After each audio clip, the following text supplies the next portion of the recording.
আজকে দশম শ্রেণীর বাংলা ব্যাকরণের সমাস অধ্যায় নিয়ে আলোচনা করব। এর আগের একটি পর্বে তোমাদের কাছে সমাসের দ্বন্দ্ব সমাস নিয়ে তার বিভাজন আর তার প্রয়োগ, অর্থগত দিক থেকে নানান প্রয়োগ উদাহরণ সহ তুলে ধরেছিলাম। আজকে দেখো তোমাদের কাছে মূলত সমাসের কর্মধারয় সমাসটি আলোচনা করব। ওয়েস্ট বেঙ্গল বোর্ড এবং সিবিএসই বোর্ড দুটোর ক্ষেত্রেই কিন্তু সমাস দশম শ্রেণীতে পাঠ্য হিসেবে বাংলা ব্যাকরণ অংশে রয়েছে। তোমরা যদি কর্মধারয় সমাসের বিভাগগুলো একটু মন দিয়ে বুঝে নাও, একটু শোনো, তাহলে কিন্তু খুব সহজে কর্মধারয় সমাসের ভাগগুলো তোমরা রপ্ত করে নিতে পারবে। প্রশ্নে যদি থাকে যে কোনো একটি কর্মধারয় সমাসের দৃষ্টান্ত দিয়ে যেটি কোন ধরনের কর্মধারয় সমাস হয়েছে চিহ্নিত করো, তাহলে কিন্তু তোমাদের বিভাজনগুলো আগে ভালো করে বুঝে নিতে হবে, নাহলে কিন্তু তোমরা ধরতে পারবে না সেটা সাধারণ কর্মধারয়, না রূপক, না উপমান, না উপমিত, না মধ্যপদলোপী। সাধারণত আমরা কর্মধারয় সমাসের ক্ষেত্রে এই কটি ভাগ দেখে থাকি। তা আমরা এর পরে এই বিস্তৃত আলোচনা করব। আগে আমরা দেখে নিই কর্মধারয় শব্দটির অর্থ কী। আমরা যদি কর্মধারয় শব্দটির ব্যাসবাক্য নির্ণয় করি তাহলে দেখব যিনি কর্তা তিনি ধারক, অর্থাৎ যে করে সেই ধরে।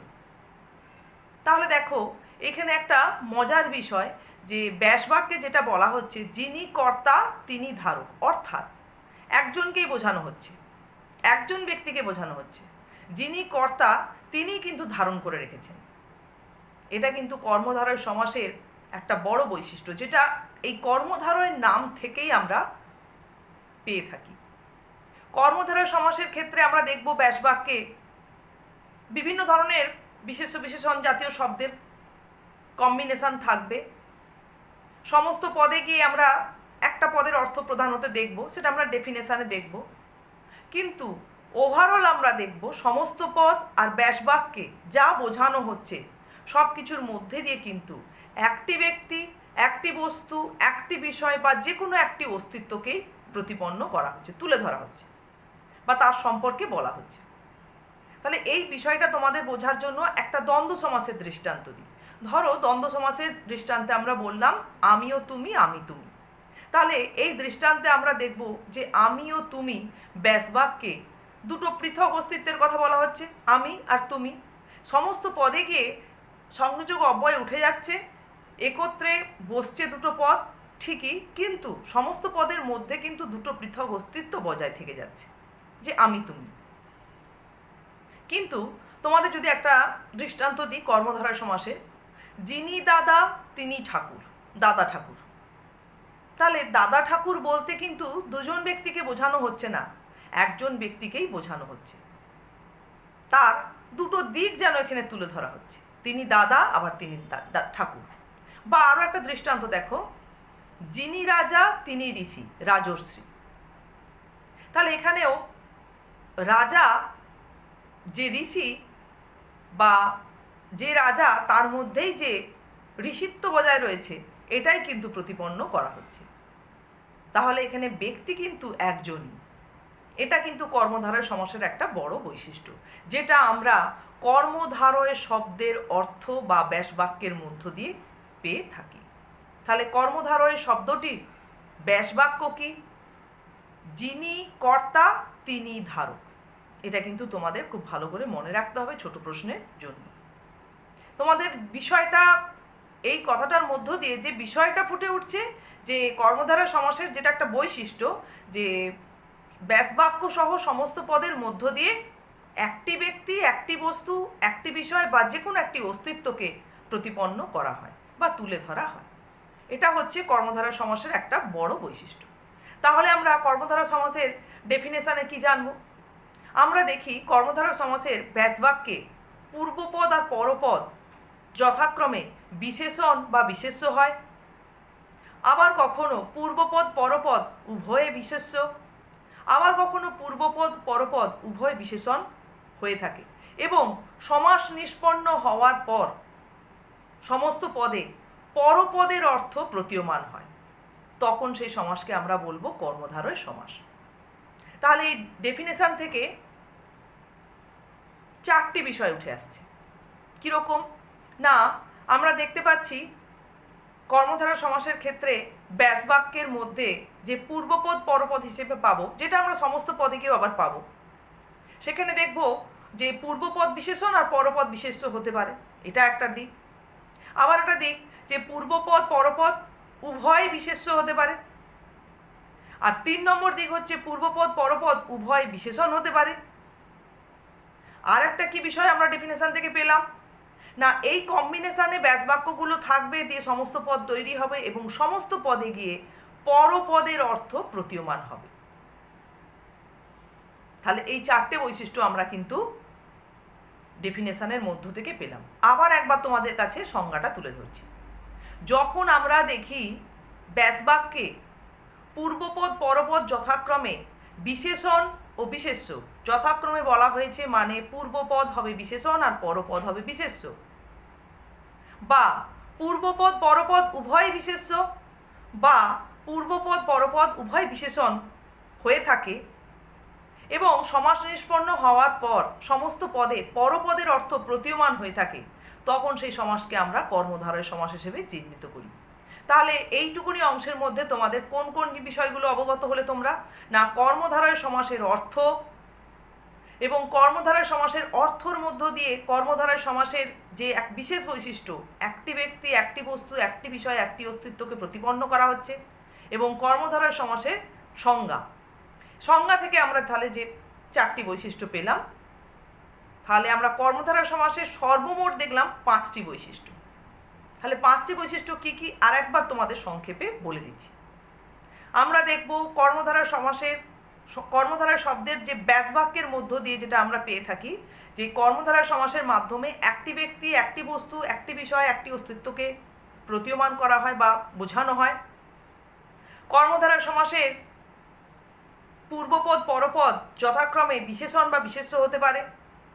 3 নম্বর, কর্মধারয় সমাসের ক্ষেত্রে পূর্বপদ পরপদ উভয় বিশেষ্য হতে পারে। 4 নম্বর, কর্মধারয় সমাসের ক্ষেত্রে পূর্বপদ পরপদ উভয়ে বিশেষণ হতে পারে। 5 নম্বর আমরা পাব কর্মধারয় সমাসের ক্ষেত্রে সমাস নিষ্পন্ন হওয়ার পর সমস্ত পদে পরপদের অর্থ প্রতীয়মান হবে। তাহলে এই 5টি বৈশিষ্ট্য হচ্ছে কর্মধারয় সমাসের ক্ষেত্রে আমরা লক্ষ্য করব। আর এই 5টি বৈশিষ্ট্য নিয়েই কিন্তু আমরা কর্মধারয় সমাসের সঙ্গে অন্যান্য সমাসের পার্থক্য চিহ্নিত করতে পারব। তাহলে তোমাদের কেন এই বৈশিষ্ট্যগুলোতে জোর দেওয়া হচ্ছে সেটা হয়তো তোমরা ধরতে পারছো, যে তোমাদের প্রশ্ন থাকে দ্বন্দ্ব সমাসের সঙ্গে কর্মধারয় সমাসের পার্থক্য কী, বা তৎপুরুষ সমাসের সঙ্গে কর্মধারয় সমাসের পার্থক্য কী, বা বহুব্রীহির সঙ্গে পার্থক্য কী। তাহলে সেক্ষেত্রে সেই পার্থক্যটা বুঝতে গেলে কিন্তু প্রত্যেকটা সমাসের যে বৈশিষ্ট্য, যেটা ডেফিনেশান থেকেই তোমরা পাচ্ছ, সেগুলো কিন্তু তোমাদের আলাদা করে একটু বুঝে নিতে হবে। ওই ডেফিনেশানের মধ্যেই সমস্ত বৈশিষ্ট্যগুলো নিহিত রয়েছে।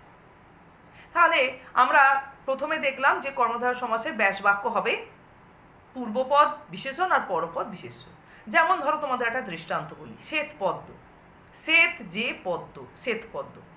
তাহলে এই দৃষ্টান্তে তোমরা পরিষ্কার দেখতে পাচ্ছ যে শ্বেত এটি হচ্ছে পূর্বপদ, পদ্মটা পরপদ, এবং যে এই সর্বনামবাচক শব্দটি বা পদটি এক প্রকার পূর্বপদ পরপদের মধ্যে সংযোগ স্থাপনের জন্য ব্যবহৃত হয়েছে, ব্যাসবাক্যের অর্থটাকে তুলে ধরার জন্য ব্যবহৃত হয়েছে।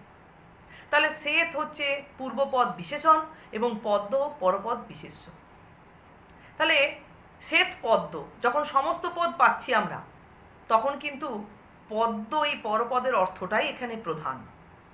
তাহলে পদ্মটা তো শ্বেত না হয় যে কোনো বর্ণ হতে পারে। ধরো তোমাদের বলা হলো লাল যে টুপি, লাল টুপি, একটা অতি সাধারণ দৃষ্টান্ত কর্মধারয় সমাসের ক্ষেত্রে। তাহলে লাল এটি একটি বর্ণ, অর্থাৎ এটি বিশেষণবাচক পদ, পূর্বপদ ব্যাসবাক্যে, আর ব্যাসবাক্যের পরপদ হচ্ছে টুপি, টুপি হচ্ছে বিশেষ্য পদ।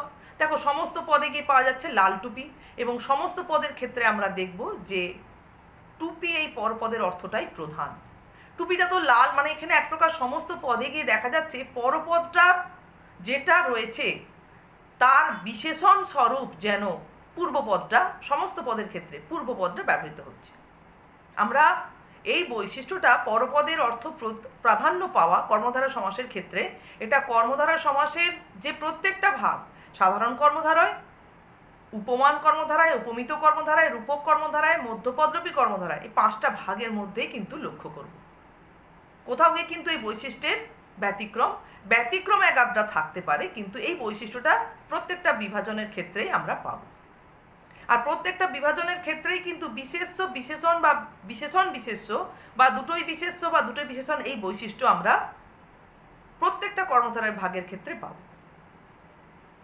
তাহলে যেখানে সাধারণ কর্মধারায় আমরা বলছি কোন অংশটাকে, না যেখানে উপমান উপমিত বা রূপক বা মধ্য পদলোপীর ব্যাপারটা নেই। আমরা এই পরবর্তী অংশে যখন উপমান উপমিতটা বুঝে নেব তখন সাধারণ কর্মধারায়টাকে আমাদের আলাদা করতে আরও সুবিধে হবে। তবে আমরা যে ডেফিনেশানে জানলাম যে কম্বিনেশানে ব্যাসবাক্য তৈরি হয় কর্মধারয় সমাসের ক্ষেত্রে, তার প্রথম একটা আমরা ভাগ দেখলাম যে পূর্বপদ বিশেষণ আর পরপদ বিশেষ্য। এই দ্বিতীয় ভাগে আমরা দেখো উভয় পদ বিশেষ্য। ধরো তোমাদের একটা আমরা এখানে দৃষ্টান্ত বললাম যে দাদা ঠাকুর, যেটা এর আগে তোমাদের বলেছিলাম, যিনি দাদা তিনি ঠাকুর বা রাজা বাদশাহ, যিনি রাজা তিনি বাদশাহ। তাহলে এখানে দাদা আর ঠাকুর পূর্বপদ পরপদ উভয় কিন্তু বিশেষ্য, আর যিনি রাজা তিনি বাদশাহ, রাজা বাদশাহ দুটি পদই বিশেষ্য পদ, এবং একটি রয়েছে পূর্বপদ স্বরূপ আর একটি রয়েছে পরপদ স্বরূপ। তাহলে দেখো সমস্ত পদে কি পাওয়া যাচ্ছে কি দাদা ঠাকুর। ঠাকুর কেমন, না দাদা স্বরূপ ঠাকুর। বা রাজা বাদশাহ, বাদশাহ রাজার সমতুল্য। মানে দুটো তো এখানে এক প্রকার বিশেষ্য পদ এবং দুটো সমার্থক, প্রায় সমার্থক শব্দ এখানে। পরপদের অর্থই কিন্তু এখানে প্রাধান্য পেয়েছে। দুটো বিশেষ্য হলেও এখানে সমস্ত পদে গিয়ে দেখা যাচ্ছে দাদা ঠাকুর, ঠাকুর দাদা স্বরূপ ঠাকুর, এই অর্থেই এখানে আমাদের সমস্ত পদটা তুলে ধরছে। এরপরে দেখো আমরা দেখব যে কর্মধারয় সমাসের ক্ষেত্রে পূর্বপদ পরপদ যখন উভয় বিশেষণ হচ্ছে কিরকম। কঠোর কোমল, কি হবে এর ব্যাস বাক্য? কঠোর অথচ কোমল। সাধারণত কোনো কিছু কঠোর তার মধ্যে কোমলত্ব আমরা পাই না, তাহলে এখানে ব্যাস বাক্যটা করতে হবে কীরকমভাবে? কঠোর অথচ কোমল। দুটোই কিন্তু বিশেষণবাচক পদ। পূর্বপদ হচ্ছে কঠোর আর পরপদ হচ্ছে কোমল, দুটোই কিন্তু বিশেষণবাচক পদ। দেখো কঠোর কোমল সমস্ত পদ হলো, তাহলে কোমল পরপদ, পরপদের অর্থই কিন্তু এখানে প্রাধান্য পাচ্ছে। কোমলটা কেমন কোমল, না কঠোর কোমল। তোমরা যখন সমস্ত পদটা পাবে, সমস্ত পদে যেটা পরপদ তার অর্থটাই প্রাধান্য পাচ্ছে, এবং দেখবে সমস্ত পদে পরপদের পূর্বে যে অংশটা ব্যবহৃত হচ্ছে সেটা যেন তার বিশেষণ হিসেবে ব্যবহৃত হচ্ছে। এখানে কোমল, কোমলটা কেমন, না কঠোর, কোমলটাই যেন এখানে বিশেষ্য হিসেবে পরিগণিত হচ্ছে সমস্ত পদে গিয়ে, আর কঠোরটা হয়ে গেছে তার বিশেষণ। তাহলে কোমল এই পরপদের অর্থটা এখানে প্রধান। আরও একটি দৃষ্টান্ত দেখো, অম্ল মধুর, অম্ল অথচ মধুর। তাহলে অম্ল হলে সাধারণত মধুর হয় না, তাই ব্যাসবাক্যগুলো এখানে এভাবেই তৈরি করতে হচ্ছে অথচ দিয়ে। এখানে আমাদের যে সমস্ত পদ থাকবে তার অর্থটা বুঝে কিন্তু ব্যাসবাক্য করতে হবে। দেখো আরও একটা দৃষ্টান্ত দিয়েছি তোমাদের, সুপ্তোত্থিত, অগ্রে সুপ্ত পশ্চাৎ উত্থিত। তাহলে এখানে কিন্তু অথচ দিয়ে ব্যাসবাক্য নয়, তাহলে সমস্ত পদে যে শব্দটি আমরা পাচ্ছি, সমাসবদ্ধ পদটি পাচ্ছি, তার অর্থ অনুযায়ী তার অর্থটাকে প্রকাশ করতে গিয়ে যেভাবে আমাদের ব্যাসবাক্য নির্ণয় করার প্রয়োজন সেটাই কিন্তু আমাদের করতে হবে। যে এখানে যে দিয়ে মাঝখানে সংযোজক সর্বনাম দিয়ে হয় বা অথচ দিয়ে হয় এভাবেই আমরা করে দেবো তা কিন্তু নয়। তাহলে এখানে ব্যাসবাক্যটা কী দিয়ে আছে, না অগ্রে সুপ্ত পশ্চাৎ উত্থিত, তাকে বলা হচ্ছে সুপ্তোত্থিত। তাহলে এভাবে কিন্তু এর ব্যাসবাক্য। উত্থিত কিভাবে, সুপ্ত থেকে উত্থিত। উত্থিত এই পরপদের অর্থই কিন্তু সমস্ত পদে এখানে প্রাধান্য পেয়েছে। আর দুটো পদই দেখো যে সুপ্ত আর উত্থিত, এই দুটো পদই হচ্ছে বিশেষণ। তাহলে এটা গেল, মানে এইভাবে আমরা ব্যাসবাক্যের পূর্বপদ বিশেষণ পরপদ বিশেষ্য, বা পূর্বপদ পরপদ উভয় বিশেষ্য, বা পূর্বপদ পরপদ উভয় বিশেষণ, এই বিষয়টাকে আমরা ফেলছি কি, এই ভাগগুলোকে আমরা ফেলছি সাধারণ কর্মধারয় সমাসের মধ্যে। তা এরপরে দেখো আজকে তোমাদের কাছে উপমান উপমিত রূপকের ভাগগুলো আলোচনা করার আগে তুলনা জিনিসটা কি সেটা একটু আলোচনা করব। তাহলে তুলনা আমরা করি না কথা বলতে গিয়ে, যে দেখো ছেলেটা হাতির মতো মোটা, বা চোখগুলো কাজলের মতো কালো। এই ধরনের যে তুলনাগুলো সাধারণত আমরা করেই ফেলি, আমরা কথা বলতে বলতে এগুলো করেই থাকি, আমাদের ভাষায় এসেই যায়। তাহলে আমি যখন বললাম দেখো চোখগুলো কাজলের মতো কালো, তাহলে আমার এখানে তুলনা দেওয়া হচ্ছে কার? না, আমি চোখের তুলনা দিচ্ছি। তাহলে চোখের মধ্যে এমন একটা বৈশিষ্ট্য রয়েছে যেটা কাজলের বৈশিষ্ট্যের সঙ্গে সাদৃশ্য বজায় রাখে। আমি চোখকে তো বলছি না যে সিঁদুরের মতো লাল, বা বলছি পদ্মের মতো গোলাপি, এরকম তো আমরা বলছি না। তাহলে চোখের এমন একটা কিছু বৈশিষ্ট্য থাকে সাধারণত, যেটা দেখে অন্য আর একটা বিষয় আমরা নিয়ে আসি, দিয়ে তার তুলনা আমরা করি।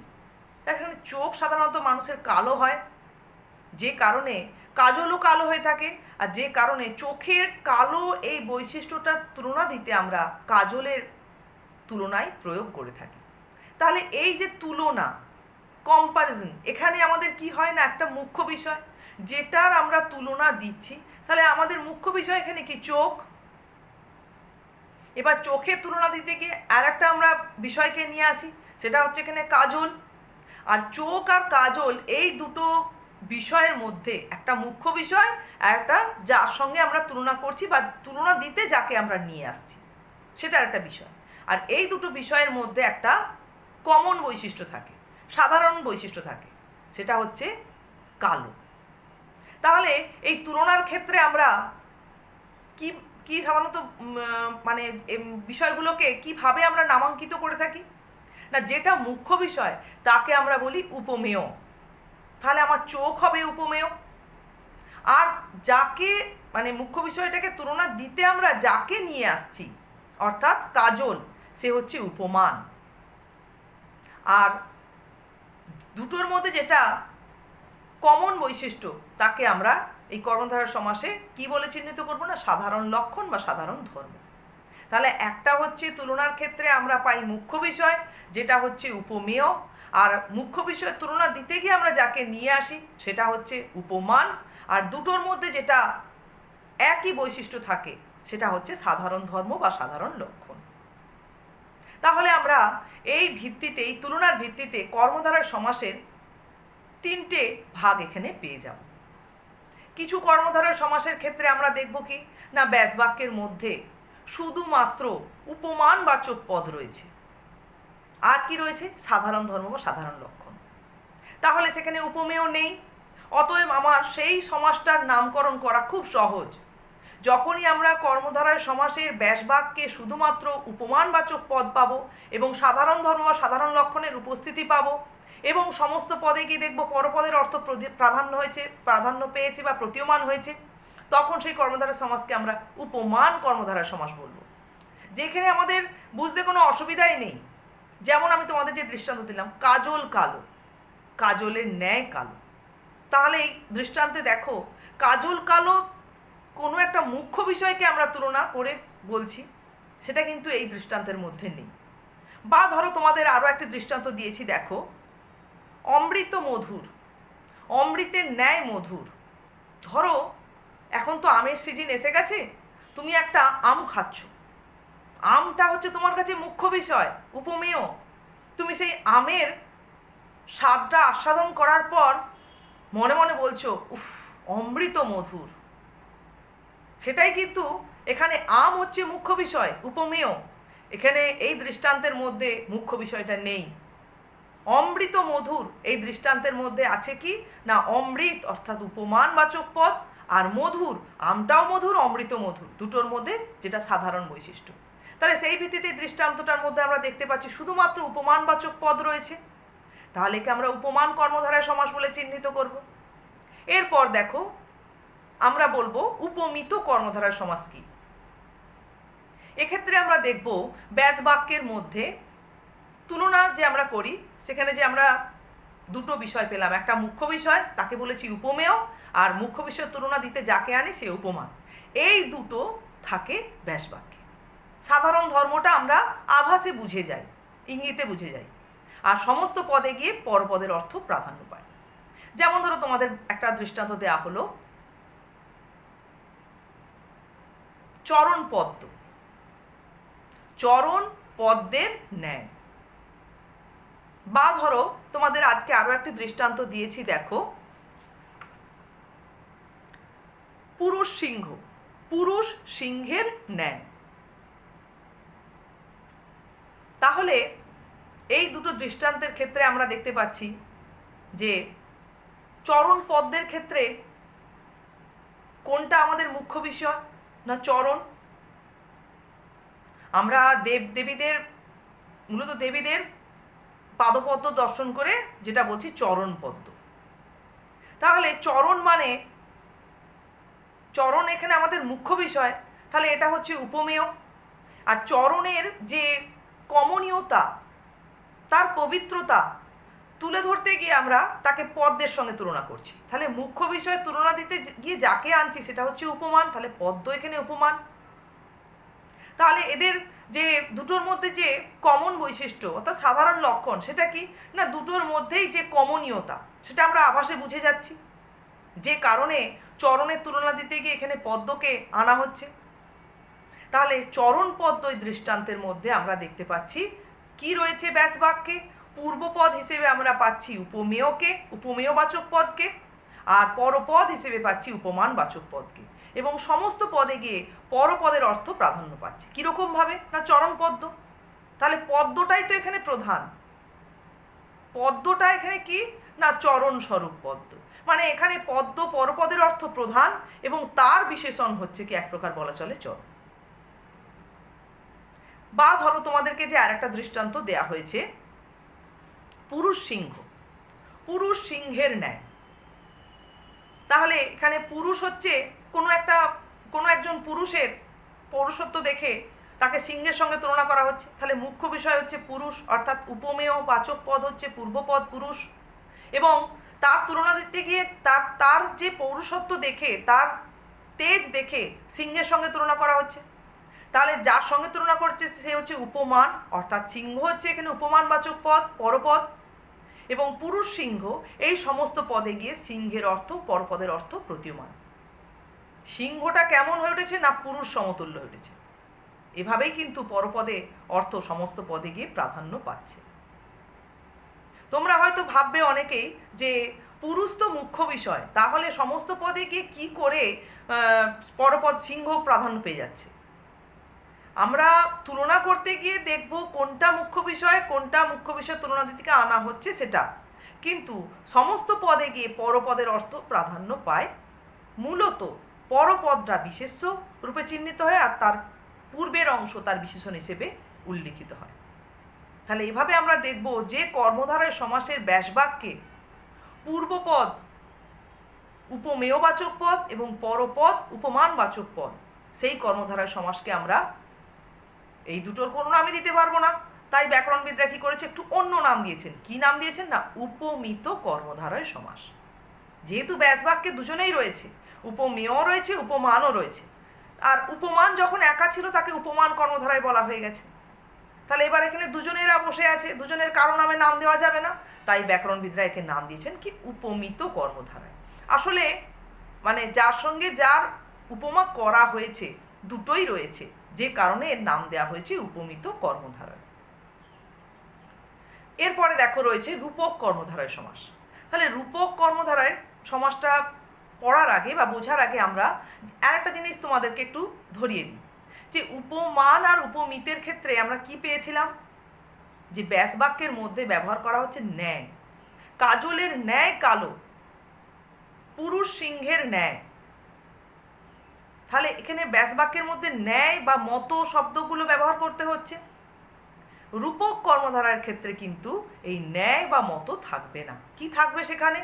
সেখানে উপমেয় আর উপমানবাচক পদ থাকবে। পূর্বপদ পাবো আমরা উপমেয়বাচক পদ আর পরপদ পাবো উপমানবাচক পদ, কিন্তু দুটোর মধ্যে কেউই কারোর মতো নয়, দুটো একই, দুটোর মধ্যে অভেদ কল্পনা করা হয়, যে কারণে সেখানে ব্যাসবাক্যে ব্যবহৃত হয় কি রূপ। যেমন ধরো বলা হলো, তোমাদের দৃষ্টান্ত একটা দেয়া হয়েছে, দেখো, শোকরূপ অনল শোকানল। তাহলে শোকরূপ অনল শোকানল, এই দৃষ্টান্তে দেখো শোক হচ্ছে মুখ্য বিষয়, উপমেয়। এবার শোকের যে প্রগাঢ়তা সেটা বোঝাতে গিয়ে অনলের যে একটা দাবদাহ করার প্রগাঢ়তা থাকে তার তুলনা আনা হয়েছে। তা সেক্ষেত্রে দুটোর মধ্যে যে সাধারণ বৈশিষ্ট্য সেটা কিন্তু আভাসেই ফুটে উঠছে, কিন্তু দুটোকে অভেদ কল্পনা করা হয়েছে। বা জীবনরূপ সমুদ্র, জীবন সমুদ্র, তাহলে এক্ষেত্রেও দেখব জীবনের মধ্যে একটা গভীরতা থাকে যার কোনো পরিসীমা নেই, আবার সমুদ্রের গভীরতারও কোনো পরিসীমা নেই। তাহলে এখানে বৈশিষ্ট্যটা কিন্তু অভেদ হয়ে গেছে, যে কারণে ব্যাসবাক্যে ন্যায় আর ব্যবহার করা হয় না, এখানে রূপ ব্যবহার করা হয়। তাই এই সমাসের নাম হয়েছে রূপক কর্মধারায়। তাহলে রূপক কর্মধারায় সমাসের আমরা ডেফিনেশনে কি বলবো না, যে কর্মধারায় সমাসে পূর্বপদ উপমেয়বাচক পদের সঙ্গে পরপদ উপমানবাচক পদের অভেদ কল্পনা করা হয় এবং সমস্ত পদে গিয়ে পরপদের অর্থ প্রতীয়মান হয়, সেই কর্মধারায় সমাসকে বলা হয় রূপক কর্মধারায় সমাস। এরপর দেখো আরেকটি ভাগ রয়েছে মধ্যপদলোপী কর্মধারায় সমাস। তা মধ্যপদলোপী কর্মধারায় সমাসের ক্ষেত্রে আমরা কি দেখব না, মাঝখানে ব্যাসবাক্যের ক্ষেত্রে দেখো তোমাদের যে দৃষ্টান্ত দেয়া হয়েছে, সিংহ চিহ্নিত আসন, সিংহাসন। তাহলে এই ব্যাসবাক্যে দেখো সিংহ আসন রয়ে গেল, সিংহাসন হলো, কিন্তু মাঝখানে চিহ্নিত এই পদটি একটি পদ। এখানে সংযোগ অর্থ উপস্থাপনের জন্য পদটি ব্যবহৃত হয়েছে, কিন্তু পূর্বপদ পরপদের মধ্যে সংযোগ স্থাপনের মতো পদ নয় এটি, সেই পুরো পদটি এখানে লুপ্ত হলো। আরও একটি দৃষ্টান্ত দেওয়া হয়েছে, দেখো, স্টিমার বাঁধার ঘাট, স্টিমার ঘাট। তাহলে বাঁধার এই পদটি সমস্ত পদে গিয়ে লোপ পাচ্ছে। আবার দেখো সমস্ত পদে গিয়ে পরপদের অর্থটাই প্রাধান্য পাচ্ছে। কীরকম, ঘাট, ঘাটটাই প্রধান। ঘাটটা স্টিমার বাঁধার না হয়ে অন্য কিছু বাঁধারও হতে পারত, এখানে ঘাট এই পরপদের অর্থই প্রাধান্য পাচ্ছে। বা আসন সিংহ চিহ্নিত না হয়ে অন্য কিছু চিহ্নিত হতে পারত, তাহলে পরপদের অর্থ কিন্তু সমস্ত পদে গিয়ে প্রাধান্য পাচ্ছে। তাহলে মধ্যপদরূপী কর্মধারয় সমাসের ডেফিনেশনে আমরা বলতে পারি যে কর্মধারয় সমাসে ব্যাসবাক্যে মধ্যবর্তী পদ লোপ পায় সমস্ত পদে গিয়ে এবং সমস্ত পদে গিয়ে পরপদের অর্থ প্রতীয়মান হয়, সেই কর্মধারয় সমাসকে আমরা বলি মধ্যপদরূপী কর্মধারয় সমাস। তাহলে দেখো আজকে মোটামুটি আমরা কর্মধারয় সমাসের সব ভাগগুলো আলোচনা করলাম। এই ভাগগুলির মধ্যে একটা বৈশিষ্ট্য তোমরা সব ক্ষেত্রে নিশ্চয়ই লক্ষ্য করেছো, যে যেখানে আমরা শেষের ধরো যে ভাগ পড়লাম, কি না, স্টিমার, ঘাট, এগুলো কিন্তু সবই বিশেষ্য পদ। বা তার আগের যে দৃষ্টান্ত পেলে সিংহ, আসন, এগুলো সব বিশেষ্য পদ, দুটোই বিশেষ্য পদ। বা এর আগে যে আমরা রূপক কর্মধারের ক্ষেত্রে দেখেছিলাম, দেখো, শোক, অনল বা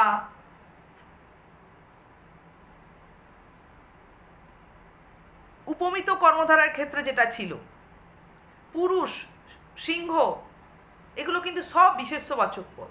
তাহলে সাধারণ কর্মধারার ক্ষেত্রে আমরা যে বৈশিষ্ট্যটা দেখেছিলাম সেটা কিন্তু কর্মধারয় সমাসের প্রত্যেকটি বিভাগের ক্ষেত্রে গিয়ে কিন্তু বজায় রয়েছে। কোথাও গিয়ে কিন্তু ওই বিশেষ্য বিশেষণ বা বিশেষণ বিশেষ্য এই ধরনের যে কম্বিনেশনে ব্যাসবাক্য গঠিত হওয়া তার কোনো অন্যথা ঘটেনি, এবং পরপদের অর্থ প্রতীয়মান হওয়া সেটাও কিন্তু কোথাও নষ্ট হয়নি। বা সমস্ত পদে গিয়ে বা ব্যাসবাক্যের দ্বারা একটি বিষয়, একটি বস্তু, একটি অস্তিত্বকে যে তুলে ধরার বিষয়টি কর্মধারয় সমাসের যে বৈশিষ্ট্য সেটাও কিন্তু কোথাও লঙ্ঘিত হয়নি। তাহলে এভাবে আমরা কর্মধারয় সমাসের সমস্ত ভাগগুলো আলাদা করে বুঝে নেব। শুধু সাধারণ কর্মধারয়ের সঙ্গে তার অন্যান্য যে ভাগগুলোর কি পার্থক্য না, আমরা শেষে যেটা পড়লাম মধ্যপদরূপী কর্মধারার ক্ষেত্রে দেখব ব্যাসবাক্যের মাঝখানের একটি পদ সমস্ত পদে গিয়ে লোপ পাচ্ছে, আর উপমিত, উপমান আর রূপকের ক্ষেত্রে দেখব যে এখানে একটা তুলনার বিষয় আসছে। ব্যাসবাক্য কিন্তু বিশেষণ বিশেষ্য বা উভয় বিশেষ্য বা উভয় বিশেষণ এরকম কম্বিনেশনেই গঠিত হচ্ছে কর্মধারয় সমাসের ক্ষেত্রে। তাহলে তোমরা আজকে আপাতত এই কর্মধারয় সমাসটা পুরোটাই অনুশীলন করো। এরপরে দরকার লাগে আবার তোমাদের কাছে এই কর্মধারয় সমাসের ওপর থেকে সংক্ষিপ্ত আকারে কিছু প্রশ্ন দিই বা আলোচনা করব।